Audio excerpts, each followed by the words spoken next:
নমস্কাৰ আমাৰ ইউটিউব চেনেললৈ আপোনালোক সকলোকে স্বাগতম জনাইছোঁ আৰু আজিৰ ভিডিঅ'টোত আমি আলোচনা কৰিবলৈ গৈ আছোঁ HSLC ফাইনেল এক্সামত জেনেৰেল ছায়েন্সৰ অলৰেডি আহি যোৱা প্ৰিভিয়াছ ইয়াৰ কুৱেশ্যনবোৰৰ বিষয়ে ভিডিঅ'বোৰ আমি চেপ্টাৰ ৱাইজ দিবলৈ চেষ্টা কৰিম যাতে সকলোৰে সুবিধা হয় তো আজি প্ৰথম চেপ্টাৰটো আৰম্ভ কৰিছোঁ চেপ্টাৰটোৰ নাম হৈছে কেমিকেল ৰিয়েকশ্যনছ এণ্ড ইকুৱেশ্যনছ যাক আমি অসমীয়াত কওঁ ৰাসায়নিক বিক্ৰিয়া আৰু সমীকৰণ ঠিক আছে তো আজি ভিডিঅ'টো আৰম্ভ কৰিছোঁ কুৱেশ্যন নম্বৰ 1 হৈছে 2015ত অহা কুৱেশ্যন তলৰ কোনটো ধাতুৱে কপাৰ ছালফেটৰ দ্ৰৱৰ পৰা কপাৰক অপসাৰিত কৰিব পাৰে which of the following metals can replace copper from a solution of copper sulphate এতিয়া কপাৰ ছালফেটৰ পৰা কপাৰক অপসাৰিত কৰিবলৈ কপাৰতকৈ নিশ্চয় অধিক সক্ৰিয় মৌল এটা হ'ব লাগিব তো এই আমাৰ অপশ্যনত দিয়া কেইটাৰ ভিতৰত চিলভাৰ গল্ড জিংক আৰু মাৰ্কাৰীৰ ভিতৰত আমি জিংকটোহে কি হয় কপাৰতকৈ বেছি সক্ৰিয় বুলি জানো বাকী তিনিটা কম সক্ৰিয় সেইকাৰণে সেইকেইটাই অপসাৰিত কৰিব নোৱাৰে তলত নোট হিচাপত দি দিছোঁ আটাইতকৈ বেছি সক্ৰিয় মৌলটো হৈছে পটাছিয়াম তাতকৈ অলপ কম হৈছে ছডিয়াম দেন কেলছিয়াম মেগনেছিয়াম এনেকৈ লাষ্টত কি আহে আমাৰ চিলভাৰ আৰু গল্ড তো চিলভাৰ আৰু গল্ডে কেতিয়াও কৰিব নোৱাৰে তাৰপিছত আমি যদি মাৰ্কাৰী আৰু জিংকৰ ক্ষেত্ৰত চাওঁ মাৰ্কাৰীটো কপাৰতকৈ কম সক্ৰিয় তো ইও কপাৰক অপসাৰিত কৰিব নোৱাৰে তো এটাই অপশ্যন বাকী থাকিল জিংকেহে অপসাৰিত কৰিব question number 2 Fe2O3 plus 2Al2O3 আৰু 2Fe ওপৰৰ এই বিক্ৰিয়াটো কোন ধৰণৰ বিক্ৰিয়াটোৰ প্ৰকাৰ কি এইটো ওলাব দিছে The above reaction is an example of which type of reaction তো যদি আমি বিক্ৰিয়াটো ভালকৈ চাওঁ এইটো সংযোজন বিক্ৰিয়াৰ উদাহৰণ হ'ব নোৱাৰে কাৰণ সংযোজন বিক্ৰিয়া হ'ব হ'লে বা কম্বিনেশ্যন ৰিয়েকশ্যন হ'ব হ'লে দুটা মৌল বা দুটা যৌগ মিক্স হৈ এটা হ'ব লাগিছিলে কিন্তু ইয়াত তেনেকৈ হোৱা নাই চ' এইটো কম্বিনেশ্যন বা সংযোজন বিক্ৰিয়া হ'ব নোৱাৰে দেন বিয়োজনত কি হয় এটা মৌল ভাঙি বা এটা যৌগ ভাঙি দুটা বা তাতকৈ বেছি হয় বিক্ৰিয়াজাত পদাৰ্থ পাওঁ আমি কিন্তু ইয়াত এনেকুৱাও হোৱা নাই তো এইটো বিয়োজন বিক্ৰিয়াও হ'ব নোৱাৰে অপশ্যন নম্বৰ চি এটা অপসৰণ বিক্ৰিয়াৰ উদাহৰণ এ ডিছপ্লেচমেণ্ট ৰিয়েকশ্যন য়েছ এইটো হয় কাৰণ আমি ইয়াত যদি দেখা পাওঁ আগৰ শ্লাইডত আমি চাই আহিছোঁ এলুমিনিয়াম আৰু আইৰণ এই দুটাৰ ভিতৰত এলুমিনিয়ামটো বেছি সক্ৰিয় আইৰণটো কম সক্ৰিয় সেইকাৰণে কৈছে এলুমিনিয়ামে আইৰণক কি কৰিব পাৰে অপসাৰিত কৰিব পাৰে চ' এইটো এটা এক্সাম্পল হ'ব অপসৰণ বিক্ৰিয়া বা ডিছপ্লেচমেণ্ট ৰিয়েকশ্যন ঠিক আছে দেন কুৱেশ্যন নম্বৰ 3 কি ঘটে যেতিয়া লঘু হাইড্ৰক্লৰিক এচিড লোৰ গুৰিত যোগ কৰা হয় what happens when dilute hydrochloric acid is added to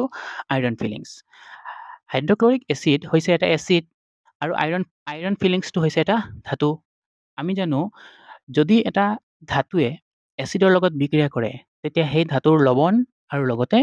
hydrogen gas উৎপন্ন হয়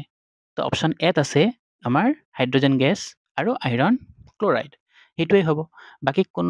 বাকী যিকেইটা অপশ্যন দিয়া আছে সেইকেইটাত হাইড্ৰজেন গেছেই নাই তো সেইকেইটা হ'ব নোৱাৰে কুৱেশ্যন নম্বৰ 4 ছডিয়াম হাইড্ৰক্সাইডৰ দ্ৰৱ এটাৰ 10 ml HCl দ্ৰৱ এটাৰ 8 ml সম্পূৰ্ণৰূপে প্ৰশমিত কৰে যদি আমি একেটা ছডিয়াম হাইড্ৰক্সাইড দ্ৰৱৰ 20 ml লওঁ তেন্তে এইখিনি প্ৰশমিত কৰিবলৈ লগা HCl দ্ৰৱৰ পৰিমাণ কিমান হ'ব ঠিক আছে এতিয়া প্ৰশ্নটোৰ পৰা আমি গম পালোঁ যে ছডিয়াম হাইড্ৰক্সাইড হৈছে এটা ক্ষাৰক আৰু HClটো হৈছে এটা এচিড এটা আমি যেতিয়া ক্ষাৰকৰ লগত মিক্স কৰোঁ তেতিয়া কি হয় সেই দ্ৰৱটো কি হৈ যায় প্ৰশমিত হয় বা প্ৰশম হ'ব চেষ্টা কৰে তো সম্পূৰ্ণৰূপে প্ৰশম কৰিবৰ কাৰণে তাক 10 mlত 8 ml দিব লাগে এতিয়া কুৱেশ্যনত সুধিছে 20 mlত কিমান দিব লাগিব এইটো একেবাৰে সহজ যদি 10ত 8 হৈছে 20ত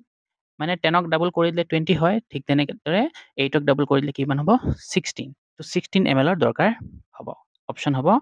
চি কুৱেশ্যন নম্বৰ 5 বনস্পতিজাত দ্ৰব্যৰ পচন সাৰলৈ পৰিৱৰ্তন হোৱাটো তলৰ কোনটো শ্ৰেণীৰ বিক্ৰিয়াৰ উদাহৰণ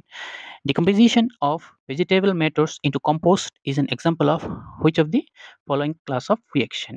আমি জানো বনস্পতিজাত দ্ৰব্য যেতিয়া পচন সাৰলৈ পৰিৱৰ্তন হয় তেতিয়া তাত তাপ উৎপন্ন হয় আৰু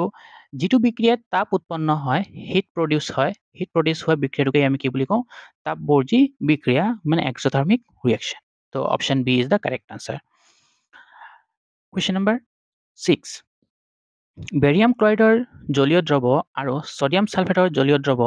যোগ কৰাৰ ফলত অদ্ৰাব্য বেৰিয়াম ছালফেট আৰু ছডিয়াম ক্লৰাইডৰ দ্ৰৱ প্ৰস্তুত হ'ল উক্ত বিক্ৰিয়াটোৰ বাবে তলৰ কোনটো অৱস্থা চিহ্নসহ সম্বলিত সমীকৰণ শুদ্ধ হ'ব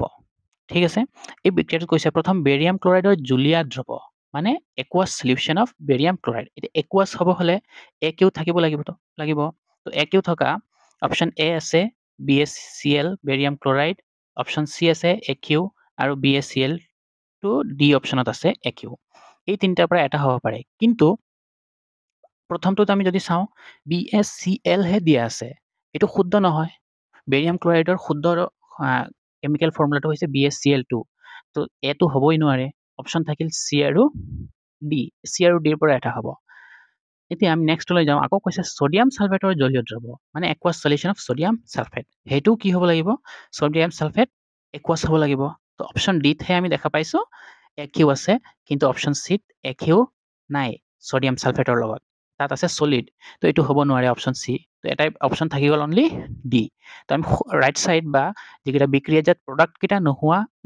নোচোৱাকৈও আমি আনচাৰটো কৈ দিব পাৰোঁ option D is the correct answer ঠিক আছে দেন কুৱেশ্যন নম্বৰ 7 তলৰ কোনটোত ৰাসায়নিক বিক্ৰিয়া ঘটা নাই chemical reaction is not involved in কোনটো অপশ্যন দিছে আমাৰ খাদ্য হজম হোৱা মানে ডাইজেশ্যন অফ ফুড আমি মুখত দিয়াৰ লগে লগেই খাদ্য ইয়াৰ পৰাই আমাৰ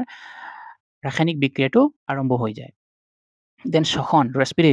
ৰেছপিৰেশ্যনত আমি জানো ইয়াতো কি হয় ৰাসায়নিক বিক্ৰিয়া ঘটে এইটো আনচাৰ হ'ব নোৱাৰে দেন মমবাতি জ্বলা যিকোনো বস্তু জ্বলিলে বাৰ্ণিং অফ কেণ্ডেল জ্বলা মানে তাত ৰাসায়নিক বিক্ৰিয়াত থাকিবই তো এটাই অপশ্যন থাকিল আমাৰ মমবাতি গলাটো হৈছে এটা ৰাসায়নিক বিক্ৰিয়া নহয় এইটো এটা ভৌতিক পৰিৱৰ্তন আমি দেখা পাওঁ কুৱেশ্যন নম্বৰ 8 এটা সন্তুলিত ৰাসায়নিক বিক্ৰিয়াই তলৰ কোনটো সূত্ৰ মানি চলে আমি পঢ়িছিলোঁ যে সন্তুলিত ৰাসায়নিক বিক্ৰিয়া এটাত বিক্ৰিয়া হোৱাৰ আগত আৰু বিক্ৰিয়া হোৱাৰ পিছত before reaction and after reaction কি হয় দেয়াৰ মাছ ৰিমেইন ছেইম ভৰটো কি হয় ছেইম থাকে তো তেতিয়াহ'লে আনচাৰ কি হ'ব ভৰৰ ৰক্ষণশীলতা বা কনজাৰ্ভেশ্যন অফ মাছ ঠিক আছে দেন পইণ্ট নম্বৰ 9 জাৰক পদাৰ্থৰ ক্ষেত্ৰত তলৰ উক্তিবোৰৰ কোনটো সত্য which of the following statement is true for an oxidising এজেণ্টৰ কাৰণে তলৰ কোনটো উক্তি শুদ্ধ এতিয়া অক্সিডাইজিং এজেণ্ট হ'ব হ'লে আমি জানো আগতে সেই পদাৰ্থটোৰ কি হ'ব লাগিব বিজাৰণ হ'ব লাগিব অপশ্যন এত কৈছে হাইড্ৰজেন এৰি দিয়ে ইট গিভছ হাইড্ৰজেন এৰি দিলে এইটো কি হয় হাইড্ৰজেন এৰি দিয়া মানে অক্সিডাইজ হোৱা তো অক্সিডাইজিং হ'লে এইটো ৰিডিউচিং এজেণ্ট হৈ যাব ঠিক তেনেদৰে আমি চিটো যদি চাওঁ অক্সিজেন ল'লেও কি হয় অক্সিডেশ্যন হোৱা মানে জাৰণ হ'লে এইটো ৰিডিউচিং এজেণ্ট হ'ব তো এ আৰু চি হ'ব নোৱাৰে আৰু ডি কৈছে ওপৰৰ এটাও নহয় এইটোও নহয় অপশ্যন বাকী থাকিল আমাৰ বি ই অক্সিজেন দিয়া ইট গিভছ অক্সিজেন মানে যদি অক্সিজেন এৰি দিয়ে তেতিয়া এইটো হয় ৰিডিউচ বা বিজাৰণ হয় আৰু বিজাৰণ হোৱাকেই আমি কি বুলি কওঁ অক্সিডাইজিং এজেণ্ট তো অপশ্যন বি হ'ব আমাৰ correct answer question number 10 question number 9 লৈকে এইখিনি আছিলে MCQ যিখিনি আমাৰ অলৰেডি এক্সামত আহি গৈছে এতিয়া আমি চাওঁ শ্বৰ্ট টাইপৰ আনচাৰকেইটা মাৰ্কিউৰিক অক্সাইড উত্তপ্ত কৰিলে কি ঘটে ৰাসায়নিক সমীকৰণ লিখা What happens when mercuric oxide is heated? Give chemical equation. Mercuric oxide উত্তপ্ত কৰিলে মাৰ্কিউৰি আৰু অক্সিজেন গেছ উৎপন্ন হয় ইয়াৰ সৈতে জড়িত ৰাসায়নিক বিক্ৰিয়াটো হৈছে HGO হৈছে মাৰ্কিউৰিক অক্সাইডৰ ফৰ্মুলা দেন Hg আৰু O2 ঠিক আছে তাক আমি বেলেন্স কৰিবৰ কাৰণে দুইফালে সন্তুলিত কৰিবৰ কাৰণে 2 মাল্টিপ্লাই কৰি দিছোঁ ঠিক আছে When mercuric oxide is heated, it undergoes thermal decomposition to form element mercury and oxygen, and the balanced chemical equation is given below. It was question number 10. Then question number 11. তলৰ উক্তিসমূহ ৰাসায়নিক সমীকৰণ ৰূপত লিখা আৰু সন্তুলন কৰা. Translate the following statements into chemical equations and then balance them. তাক আমি প্ৰথমে ৰাসায়নিক বিক্ৰিয়া হিচাপত লিখিব লাগে আৰু তাৰপিছত সন্তুলিতও কৰিব লাগে। ফাৰ্ষ্ট কুৱেশ্যনটো কৈছে হাইড্ৰজেন গেছে নাইট্ৰজেনৰ সৈতে লগ হৈ এমনিয়া প্ৰস্তুত কৰে। Hydrogen gas combines with nitrogen to form ammonia. তো হাইড্ৰজেন গেছৰ ফৰ্মুলাটো হৈছে H2, ঠিক তেনেকৈ নাইট্ৰজেন গেছৰ ফৰ্মুলা হৈছে N2 আৰু এমনিয়া হৈছে NH3। তো আমি বিক্ৰিয়াটো লিখিলোঁ। তাৰপিছত ইয়াক সন্তুলিত কৰিবৰ কাৰণে বাওঁফালে 3 হাইড্ৰজেনৰ লগত আৰু সোঁফালে NH3 লগত 2 মাল্টিপ্লাই কৰি দিছোঁ। এতিয়া আমি যদি হিচাপ কৰি চাওঁ তেতিয়া নাইট্ৰজেন বাওঁফালে 2টা আছে, সোঁফালেও 2টা হৈছে, ঠিক তেনেকৈ হাইড্ৰজেন বাওঁফালে 6টা আছে আৰু সোঁফালেও 6টা। তো মিলি গ'ল, সেইটো হৈ গ'ল আমাৰ সন্তুলন। দেন অপশ্যন বি, হাইড্ৰজেন ছালফাইডে বায়ুতে দাহিত হৈ পানী আৰু ছালফাৰ ডাই অক্সাইড উৎপন্ন কৰে। Hydrogen sulphide gas burns in air to give water and sulfur dioxide. Hydrogen ছালফাইডৰ সংকেতটো হৈছে H2S আৰু বায়ুতে দাহিত হোৱা মানে তাত অক্সিজেন আছে, তো অক্সিজেনৰ সংকেত হৈছে O2। এই দুটাই বিক্ৰিয়া কৰি কৈছে ছালফাৰ ডাইঅক্সাইড আৰু পানী। ছালফাৰ ডাইঅক্সাইডৰ ফৰ্মুলা হৈছে SO2 আৰু পানীৰ হৈছে H2O। এতিয়া আমি ইয়াক সন্তুলিত কৰিবৰ কাৰণে বাওঁফালে H2Sৰ লগত 2 মাল্টিপ্লাই কৰিছোঁ, O2ৰ লগত 3 মাল্টিপ্লাই কৰিছোঁ আৰু সোঁফালে 2টাৰ লগত 2 মাল্টিপ্লাই কৰিছোঁ। মাল্টিপ্লাই কৰাৰ পিছত যদি আমি হিচাপ কৰি চাওঁ বাওঁফালে আমাৰ হাইড্ৰজেন 4টা আছে, সোঁফালেও কি হ'ব 4টা হ'ব। ঠিক তেনেকৈ ছালফাৰ বাওঁফালে আছে 2টা, সোঁফালেও 2টা আৰু অক্সিজেন বাওঁফালে আছে 6টা, সোঁফালেও হৈ গ'ল 6টা। ঠিক আছে, তো এইটো বেলেঞ্চ হৈ গ'ল। দেন কুৱেশ্যন নম্বৰ 12, লুৰ বস্তুত ৰঙৰ প্ৰলেপ দিওঁ কিয়? Why do we apply paint on iron articles? এই কুৱেশ্যনটো 2018ত আহিছিলে। ইয়াৰ আনচাৰটো হৈছে লু হৈছে এবিধ ৰাসায়নিকভাৱে সক্ৰিয় ধাতু যিয়ে বায়ুমণ্ডলৰ সংস্পৰ্শলৈ আহিলে বায়ুত থকা অক্সিজেনৰ সৈতে বিক্ৰিয়া কৰে আৰু মামৰৰ এটা প্ৰলেপ সৃষ্টি কৰে। গতিকে লুৰ বস্তুত ৰঙৰ প্ৰলেপ দিয়া হয় যাতে লুডোখৰ অক্সিজেনৰ সংস্পৰ্শলৈ নাহে আৰু এনেদৰে কৰিলে আমাৰ কি হয় এটা ক্ষয়কাৰী ৰাসায়নিক বিক্ৰিয়া প্ৰতিৰোধ কৰিব পাৰি। ঠিক আছে, paint doesn't allow iron articles to come in contact with air, water and saves iron articles from damage due to rusting. ৰাষ্টিঙৰ পৰা তাক কি কৰিব পাৰে বচাব পাৰে। তাৰ কাৰণে আমি কি কৰোঁ লুৰ ওপৰত ৰঙৰ প্ৰলেপ দিওঁ। কুৱেশ্যন নম্বৰ 13, তেল আৰু চৰ্বি থকা খাদ্যবস্তু নাইট্ৰজেনৰ পৰিৱেশত পেকেটত ভৰোৱা হয় কিয়? Oil and fat containing food items are flushed with nitrogen. Why? এইটো 2018ত অহা কুৱেশ্যন। তেল আৰু চৰ্বি থকা খাদ্যবস্তুবোৰ বায়ুত থকা অক্সিজেনৰ উপস্থিতিত জাৰণ ঘটি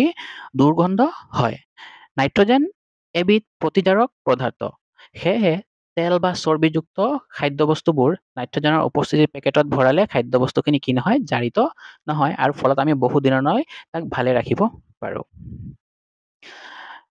Nitrogen doesn't easily react with the fats and oils in the food unlike oxygen. অক্সিজেনৰ নিচিনা ইমান সোনকালে কি নকৰে বিক্ৰিয়া নকৰে, which readily reacts and cause oxidation. অক্সিজেনে যেনেকৈ অক্সিডেশ্যন কৰি খোৱা বস্তুখিনি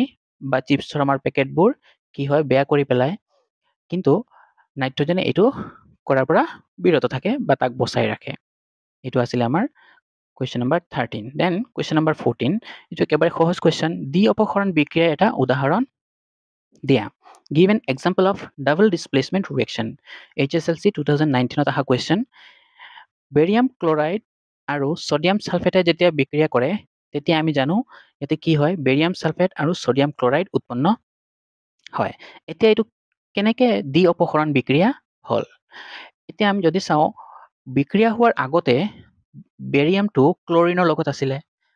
আৰু ছডিয়ামটো ছালফেটৰ লগত আছিলে, কিন্তু বিক্ৰিয়া হোৱাৰ পিছত যিটো বিক্ৰিয়াজাত পদাৰ্থ উৎপন্ন হৈছে তাত যদি আমি চাওঁ ভালকৈ তেতিয়াহ'লে ছালফেটৰ লগত কি হৈ গ'ল বেৰিয়াম গুচি গ'ল আৰু ক্লৰিনৰ লগত কি আহি গ'ল